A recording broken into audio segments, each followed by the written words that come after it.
nukuri ntituzokurirwe turaza ngo tuzananye ndabona abateje umutekano ngaha, ntituzokurirwe turaza n'abateje intwaro ngo tuje kuvuga ati ahantu uruhome rukura abantu babandanye. Iki kintu washize ngaha kirabangamiye ingene abenegihugu baza kuraba ubwiza bw'ikiyaga Tanganyika. None iki twocumvikana ko Kayere izi mpome turiko turazana abajeje umutekano n'aba bantu bajeje intwaro, twebwe tuyambura agashamba kandi twabonye yuko tubigumiza uko ingorane. Hano nashaka dutangurire cha prise de conscience, hanyuma uzo wakeneye rero ko tumufasha aze atugire. Kandi ibyo twabonye ni bya biri tuvuga ngo dukingire. Hari abantu benshi bakurikije izi mpanuro tuba mwumvise yuko hari amabara turashobora kwerekana ari amaparcelle, turashobora kwerekana ari amazu, turashobora kwerekana ari ahantu atakintu na kimwe gihari.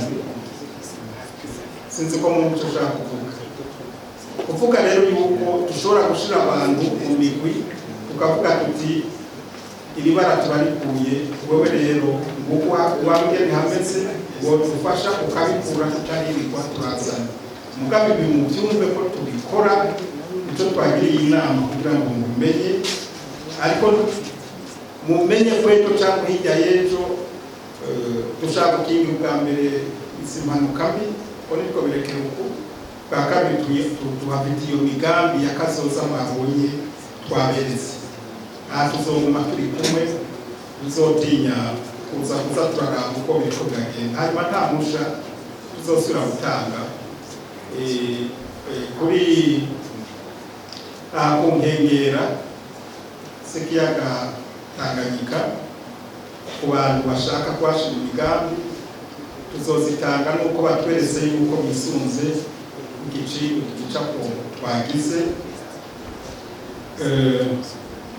Hanyuma twarabivuze ntawe uzosubira kugurisha parcelle ngaha, kuko n'umuzi yayigurishije twavuze ko atampapuro azosubira guha ku bantu bariko baragurisha amatongo ya leta.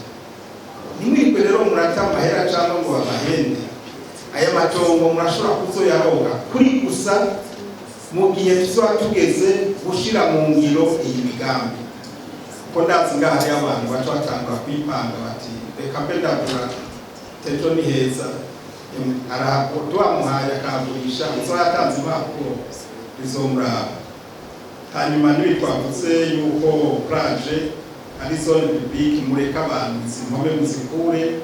Ibi biriko bavuga ati mukure mu nzira babyerekanye kugira ngo ntitubuze ko abenegihugu baza kuratira ijisho ibyiza by'igihugu by'ikiyaga Tanganyika.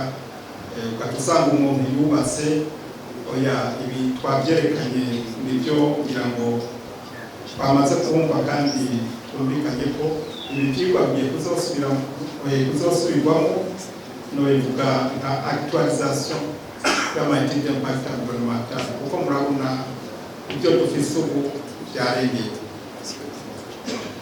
Nkaba nkengurutse kugene rero dutanguye ibintu byose bigira intango, hanyuma nihagira abagenda nabo bafise umutima uhagaze ngo twari tuje kugira ngo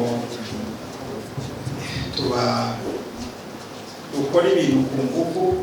Oya, twaberetse ukuri uko kumeze, umwe wese agende ari ukumva ko afise ico yosaba kwira intererano. Ubushikiranganji buruguruye, muga nk'uko benshi babivuze dushobora kuma turi ibintu kurya nk'abarorerezi, kandi ari leta leta muzi ikenera kugira ishihanuye. Mwebwe muri ngaha ku nkengera z'ikiyaga Tanganyika mwakorera imigambi itandukanye kandi iteza imbere imiryango n'igihugu, ariko tumenyere gukora business